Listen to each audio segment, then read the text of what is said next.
ಮಾನವನ ಇತಿಹಾಸವು ಲಕ್ಷಾಂತರ ವರ್ಷಗಳ ರೋಚಕ ಪಯಣವಾಗಿದೆ. ಅಲೆಮಾರಿಯಾಗಿದ್ದ ಪ್ರಾಣಿ ಹಂತದಿಂದ ಇಂದಿನ ಆಧುನಿಕ ತಂತ್ರಜ್ಞಾನದ ಯುಗದವರೆಗೆ ಮಾನವ ವಿಕಾಸಗೊಂಡ ಹಾದಿಯನ್ನು ಮುಖ್ಯವಾಗಿ 3 ವಿಭಾಗಗಳಾಗಿ ನೋಡಬಹುದು.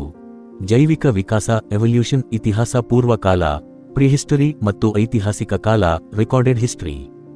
ಇದರ ಸಂಪೂರ್ಣ ವಿವರ ಇಲ್ಲಿದೆ. 1. ಮಾನವನ ಜೈವಿಕ ವಿಕಾಸ ಹ್ಯೂಮನ್ ಎವಲ್ಯೂಷನ್. ವಿಜ್ಞಾನದ ಪ್ರಕಾರ ಮನುಷ್ಯರು ಮತ್ತು ಚಿಂಪಾಂಜಿಗಳ ಪೂರ್ವಜರು ಒಂದೇ ಆಗಿದ್ದರು. ಸುಮಾರು 60 ರಿಂದ 70 ಲಕ್ಷ ವರ್ಷಗಳ ಹಿಂದೆ ಇವರು ಬೇರೆ ಬೇರೆಯಾಗಿ ವಿಕಾಸಗೊಳ್ಳಲು ಆರಂಭಿಸಿದರು. ಆಸ್ಟ್ರಲೋಪಿಥೆಕಸ್ ಸುಮಾರು 40 ಲಕ್ಷ ವರ್ಷಗಳ ಹಿಂದೆ ಆಫ್ರಿಕಾದಲ್ಲಿ ಇವು ಜೀವಿಸಿದ್ದವು. ಇವು 2 ಕಾಲುಗಳ ಮೇಲೆ ನಡೆಯಲು ಯತ್ನಿಸಿದ ಮೊದಲ ಪ್ರಭೇದ. ಹೋಮೋ ಹ್ಯಾಬಿಲಿಸ್ ಸುಮಾರು 20 ಲಕ್ಷ ವರ್ಷಗಳ ಹಿಂದೆ ಬದುಕಿದ್ದ ಇವರು ಕಲ್ಲಿನ ಪರಿಕರಗಳನ್ನು ಬಳಸಲು ಕಲಿತ ಮೊದಲ ಮಾನವ ರೂಪ. ಹೋಮೋ ಎರೆಕ್ಟಸ್ ಸುಮಾರು 15 ಲಕ್ಷ ವರ್ಷಗಳ ಹಿಂದೆ ಜೀವಿಸಿದ್ದ ಇವರು ನೇರವಾಗಿ ನಿಲ್ಲಲು ಕಲಿತರು ಮತ್ತು ಬೆಂಕಿಯ ಬಳಕೆಯನ್ನು ಕಂಡುಹಿಡಿದರು. ಹೋಮೋಸೇಪಿಯನ್ಸ್ ಇವರೇ ನಮ್ಮ ನೇರ ಪೂರ್ವಜರು, ಆಧುನಿಕ ಮಾನವ. ಸುಮಾರು 3 ಲಕ್ಷ ವರ್ಷಗಳ ಹಿಂದೆ ಆಫ್ರಿಕಾದಲ್ಲಿ ಇವರು ಉಗಮವಾಗಿ ನಂತರ ಇಡೀ ಜಗತ್ತಿಗೆ ವಲಸೆ ಹೋದರು. 2. ಇತಿಹಾಸ ಪೂರ್ವ ಕಾಲ ಪ್ರಿಹಿಸ್ಟಾರಿಕ್ ಪೀರಿಯಡ್. ಲಿಖಿತ ದಾಖಲೆಗಳು ಇಲ್ಲದ ಮಾನವ ಕಲ್ಲಿನ ಆಯುಧಗಳನ್ನು ಬಳಸುತ್ತಿದ್ದ ಕಾಲವಿದು. ಇದನ್ನು 3 ಭಾಗಗಳಾಗಿ ವಿಂಗಡಿಸಲಾಗಿದೆ. ಶಿಲಾಯುಗ ಸ್ಟೋನ್ ಏಜ್. ಹಳೆ ಶಿಲಾಯುಗ ಪ್ಯಾಲಿಯಲಿಥಿಕ್. ಮಾನವ ಸಂಪೂರ್ಣವಾಗಿ ಅಲೆಮಾರಿಯಾಗಿದ್ದ. ಬೇಟೆಯಾಡುವುದು ಮತ್ತು ಕಾಡುಹಣ್ಣುಗಳನ್ನು ಸಂಗ್ರಹಿಸುವುದು ಇವನ ಕೆಲಸವಾಗಿತ್ತು. ಗುಹೆಗಳಲ್ಲಿ ವಾಸಿಸುತ್ತಿದ್ದ. ಮಧ್ಯ ಶಿಲಾಯುಗ ಮೆಸಲಿಥಿಕ್. ಕಲ್ಲಿನ ಆಯುಧಗಳು ಸಣ್ಣದಾದವು ಮತ್ತು ಚೂಪಾದವು, ಮೈಕ್ರೋಲಿಥ್ಸ್. ಪ್ರಾಣಿಗಳನ್ನು ಸಾಕುವುದು, ಮುಖ್ಯವಾಗಿ ನಾಯಿ, ಆರಂಭವಾಯಿತು. ನವ ಶಿಲಾಯುಗ ನಿಯಲಿಥಿಕ್. ಇದು ಮಾನವ ಇತಿಹಾಸದ ಅತಿ ದೊಡ್ಡ ತಿರುವು. ಮಾನವ ಕೃಷಿ ಮಾಡಲು ಆರಂಭಿಸಿದ, ಚಕ್ರವನ್ನು ಕಂಡುಹಿಡಿದ ಹಾಗೂ ಒಂದೆಡೆ ನೆಲೆಸಲು ಆರಂಭಿಸಿ ಹಳ್ಳಿಗಳು ನಿರ್ಮಾಣವಾದವು. ಲೋಹಯುಗ ಮೆಟಲ್ ಏಜ್. ಕಲ್ಲಿನ ನಂತರ ಮಾನವ ಲೋಹಗಳ ಬಳಕೆ ಕಲಿತನು. ಮೊದಲು ತಾಮ್ರ, ಕಾಪರ್, ನಂತರ ಕಂಚು, ಬ್ರಾನ್ಸ್ ಮತ್ತು ಕೊನೆಯದಾಗಿ ಕಬ್ಬಿಣದ ಐರನ್ ಯುಗ ಆರಂಭವಾಯಿತು.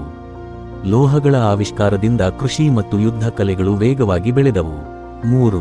ನಾಗರಿಕತೆಗಳ ಉಗಮ ರೈಸ್ ಆಫ್ ಸಿವಿಲೈಸೇಷನ್ಸ್. ನದಿ ತೀರಗಳಲ್ಲಿ ಪ್ರಪಂಚದ ಅತ್ಯಂತ ಹಳೆಯ ನಾಗರಿಕತೆಗಳು ತಲೆ ಎತ್ತಿದವು. ಇಲ್ಲಿಂದ ಲಿಖಿತ ಇತಿಹಾಸ ಆರಂಭವಾಗುತ್ತದೆ. ಮೆಸೊಪೊಟೇಮಿಯಾ ನಾಗರಿಕತೆ. ಇರಾಕ್ನ ಟೈಗ್ರಿಸ್ ಮತ್ತು ಯೂಫ್ರೇಟಿಸ್ ನದಿ ತೀರದಲ್ಲಿ ಲಿಪಿಯನ್ನು ಕಂಡುಹಿಡಿದ ಮೊದಲ ನಾಗರಿಕತೆ. ಈಜಿಪ್ಟ್ ನಾಗರಿಕತೆ. ನೈಲ್ ನದಿ ತೀರದಲ್ಲಿ ಪಿರಮಿಡ್ಗಳ ನಿರ್ಮಾಣ.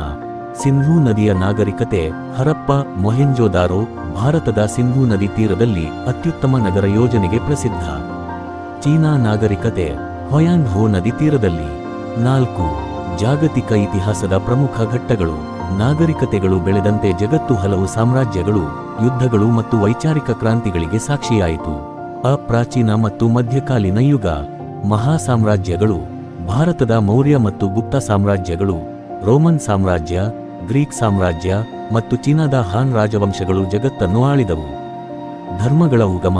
ಸನಾತನ ಧರ್ಮದೊಂದಿಗೆ ಬೌದ್ಧ, ಜೈನ, ಕ್ರಿಶ್ಚಿಯನ್ ಮತ್ತು ಇಸ್ಲಾಂ ಧರ್ಮಗಳು ಜಗತ್ತಿನಾದ್ಯಂತ ಹರಡಿ ಜನರ ಜೀವನ ಶೈಲಿಯನ್ನು ಬದಲಾಯಿಸಿದವು. ಆಧುನಿಕ ಯುಗದ ಆರಂಭ 15ನೇ ಶತಮಾನದಿಂದ. ನವೋದಯ ರೆನೆಸಾನ್ಸ್. ಯುರೋಪಿನಲ್ಲಿ ಕಲೆ, ಸಾಹಿತ್ಯ ಮತ್ತು ವಿಜ್ಞಾನಕ್ಕೆ ಮರುಜನ್ಮ ಸಿಕ್ಕಿತು. ಗಲೀಲಿಯೋ, ನ್ಯೂಟನ್ ರಂತಹ ವಿಜ್ಞಾನಿಗಳು ಜಗತ್ತನ್ನು ನೋಡುವ ದೃಷ್ಟಿಯನ್ನೇ ಬದಲಾಯಿಸಿದರು. ಭೌಗೋಳಿಕ ಅನ್ವೇಷಣೆ. ಹಡಗುಗಳ ಮೂಲಕ ಹೊಸ ದೇಶಗಳ ಆವಿಷ್ಕಾರ ನಡೆಯಿತು. ಉದಾಹರಣೆಗೆ ಕೊಲಂಬಸ್ ಅಮೆರಿಕಾವನ್ನು, ವಾಸ್ಕೋಡಗಾಮ ಭಾರತವನ್ನು ತಲುಪಿದ್ದು. ವಸಾಹತುಶಾಹಿ. ಯುರೋಪಿನ ದೇಶಗಳು ಬ್ರಿಟನ್, ಫ್ರಾನ್ಸ್, ಏಷ್ಯಾ ಮತ್ತು ಆಫ್ರಿಕಾದ ದೇಶಗಳನ್ನು ಆಕ್ರಮಿಸಿ ತಮ್ಮ ವಸಾಹತುಗಳನ್ನಾಗಿ ಮಾಡಿಕೊಂಡವು. ಕ್ರಾಂತಿಗಳು ಮತ್ತು ಮಹಾಯುದ್ಧಗಳು 18 ರಿಂದ 20ನೇ ಶತಮಾನ.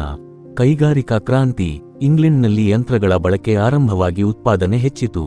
ಇದು ಇಂದಿನ ಕಾರ್ಪೊರೇಟ್ ಜಗತ್ತಿಗೆ ಅಡಿಪಾಯ ಹಾಕಿತು. ವೈಚಾರಿಕ ಕ್ರಾಂತಿಗಳು. ಅಮೆರಿಕದ ಸ್ವಾತಂತ್ರ್ಯ ಸಂಗ್ರಾಮ ಮತ್ತು ಫ್ರೆಂಚ್ ಕ್ರಾಂತಿ ಸ್ವಾತಂತ್ರ್ಯ, ಸಮಾನತೆ, ಸಹೋದರತ್ವದ ಸಂದೇಶ ನೀಡಿತು. ವಿಶ್ವಯುದ್ಧಗಳು. ಮೊದಲ ಮಹಾಯುದ್ಧ 1914 ರಿಂದ 1918 ಮತ್ತು ಎರಡನೇ ಮಹಾಯುದ್ಧ 1939 ರಿಂದ 1945 ಜಗತ್ತಿನ ಕೋಟ್ಯಂತರ ಜನರ ನಾಶಕ್ಕೆ ಕಾರಣವಾಯಿತು. ಇದರ ನಂತರ ಜಾಗತಿಕ ಶಾಂತಿಗಾಗಿ ವಿಶ್ವಸಂಸ್ಥೆ ಸ್ಥಾಪನೆಯಾಯಿತು. ವಸಾಹತು ಮುಕ್ತಿ. ಭಾರತ ಸೇರಿದಂತೆ ಹಲವು ದೇಶಗಳು ಬ್ರಿಟಿಷರಿಂದ ಸ್ವಾತಂತ್ರ್ಯ ಪಡೆದು ಪ್ರಜಾಪ್ರಭುತ್ವ ರಾಷ್ಟ್ರಗಳಾದವು. 5. ಇಂದಿನ ಯುಗ ಮಾಹಿತಿ ಮತ್ತು ತಂತ್ರಜ್ಞಾನ ಯುಗ 21ನೇ ಶತಮಾನ. 20ನೇ ಶತಮಾನದ ಕೊನೆಯಲ್ಲಿ ಇಂಟರ್ನೆಟ್ ಮತ್ತು ಕಂಪ್ಯೂಟರ್ ಆವಿಷ್ಕಾರ ಮಾನವನ ಬದುಕನ್ನು ಸಂಪೂರ್ಣ ಡಿಜಿಟಲ್ ಮಾಡಿತು. ಇಂದು ಮಾನವ ಕೇವಲ ಭೂಮಿಯಷ್ಟೇ ಅಲ್ಲದೆ ಬಾಹ್ಯಾಕಾಶ, ಚಂದ್ರ ಮತ್ತು ಮಂಗಳ ಗ್ರಹಗಳ ಮೇಲೂ ತನ್ನ ಹೆಜ್ಜೆ ಗುರುತು ಮೂಡಿಸುತ್ತಿದ್ದಾನೆ. ಸದ್ಯ ನಾವು ಕೃತಕ ಬುದ್ಧಿಮತ್ತೆ, ಎಐ ಮತ್ತು ಬಯೋಟೆಕ್ನಾಲಜಿಯ ಹೊಸ ಯುಗದಲ್ಲಿದ್ದೇವೆ.